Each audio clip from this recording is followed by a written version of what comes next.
Assalamualaikum warahmatullahi wabarakatuh. Alhamdulillahirrabbilalamin. Perkenalkan, nama saya Muhammad Zahid Humam dengan NIM 2016 103 703 11073 dengan dosen pembimbing pertama yaitu Pak Denar Ragata Akbi, Eskom Mkom, dan dosen pembimbing kedua yaitu Fauji Dwi Setiawan, SST Mkom SC. Pada kali ini, saya akan mempresentasikan tugas akhir yang berjudul Analisis Tingkah Laku Malware Menggunakan Sistem CAL.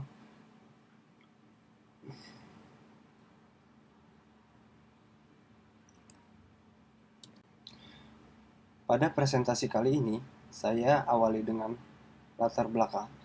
Yang pertama, menganalisa tingkah laku malware dengan analisis dinamis.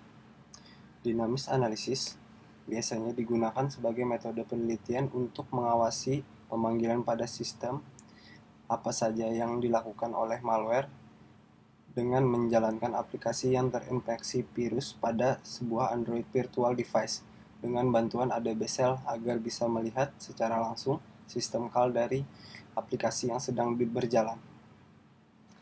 Poin kedua, ada malware Trojan Banking yang bernama Cerberus. Sampel malware yang akan saya analisis pada penelitian ini adalah sampel.apk yang telah terinfeksi malware Cerberus Trojan Banking.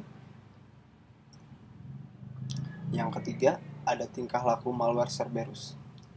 Pada penelitian ini, saya akan mempresentasikan tentang tingkah laku dari malware Cerberus dengan menggunakan metode analisis dinamis yang berupa sistem CAL. Selanjutnya, ada penelitian terdahulu. Penelitian terdahulu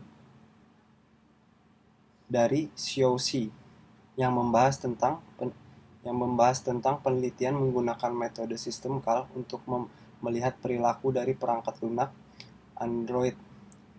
Selanjutnya, yang kedua dari AK Pratwar yang membahas tentang static dan dynamic analysis of Android malware.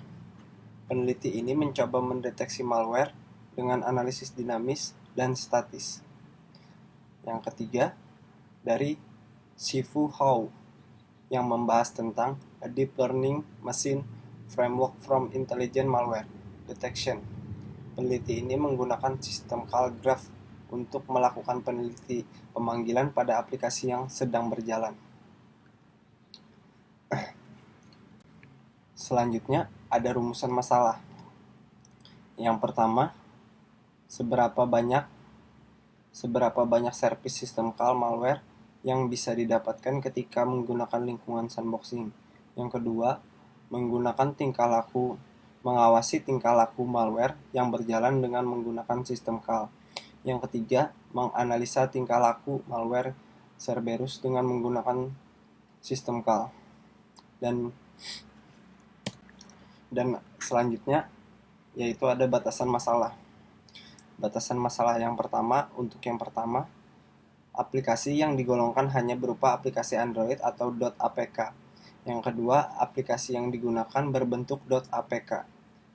Yang ketiga, malware yang dianalisis adalah malware Cerberus. Tools yang digunakan untuk analisis adalah sandboxing. Selanjutnya, tujuan dari penelitian. Penelitian ini bertujuan untuk menganalisa tingkah laku malware dari malware Cerberus pada aplikasi yang sedang berjalan dan melakukan pemeriksaan untuk mendapatkan informasi menggunakan dynamic analysis data dari malware yang sudah didapatkan berupa file.apk untuk melakukan perintah yang digunakan pada Android menggunakan perintah stress. Lalu, disusun dalam sebuah matriks. Dari hasil tersebut dapat digunakan untuk melakukan tindakan pencegahan terhadap serangan malware yang menggunakan tool sandboxing sehingga dapat disimpulkan dijadikan referensi untuk melakukan pencegahan ke depannya. Yang kelima, yaitu ada alur penelitian. Pada alur penelitian kali ini, di mana yang pertama-tama saya melakukan analisis masalah. Yang kedua, saya melakukan analisis sistem. Yang ketiga, melakukan taksonomi mobil dari malware. Yang keempat, mendapatkan sampel malware. Yang kelima, membuat alur penelitian.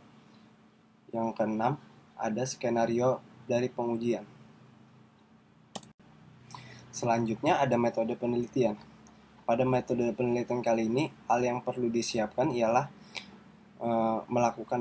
untuk melakukan penelitian adalah Android SDK. Dalam penelitian ini, peneliti menggunakan Android SDK untuk membuat emulator berbasis Android yang akan digunakan untuk menemukan sistem call pada contoh aplikasi yang sudah terinfeksi oleh malware.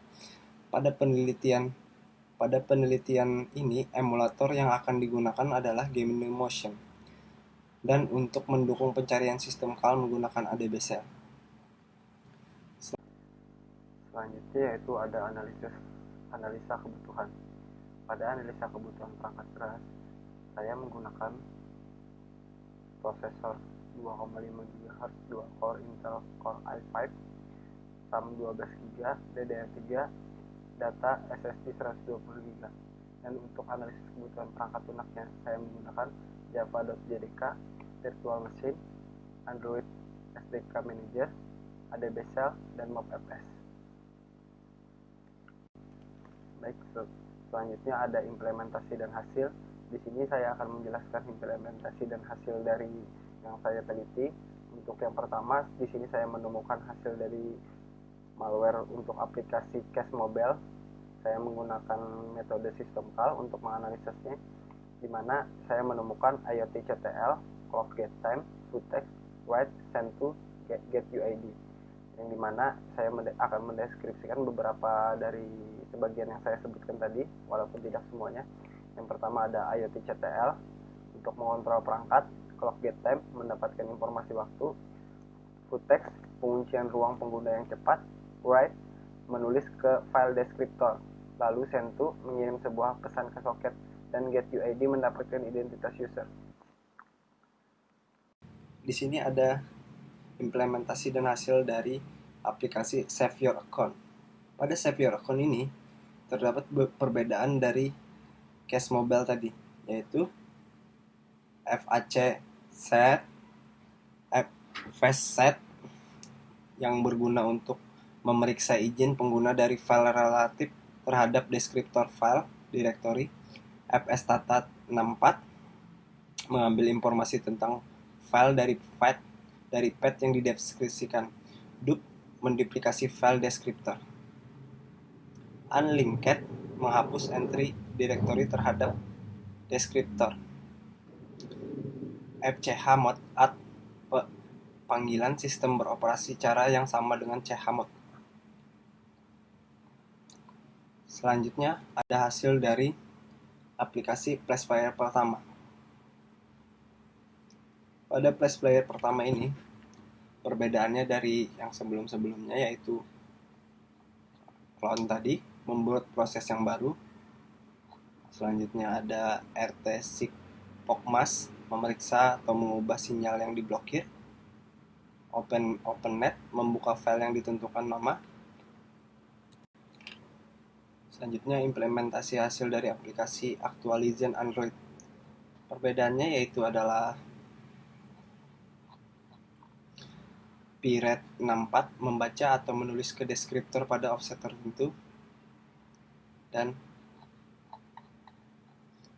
IoT-CTL mengontrol sebuah perangkat. Selanjutnya ada untuk implementasi dan hasil selanjutnya, yaitu hasil sistem call aplikasi Flash Player, yang dimana hampir sama dengan Flash Player sebelumnya. Cuman perbedaannya di sini saya menggunakan versi terbaru, dan perbedaan yang saya dapatkan hanya unlinked.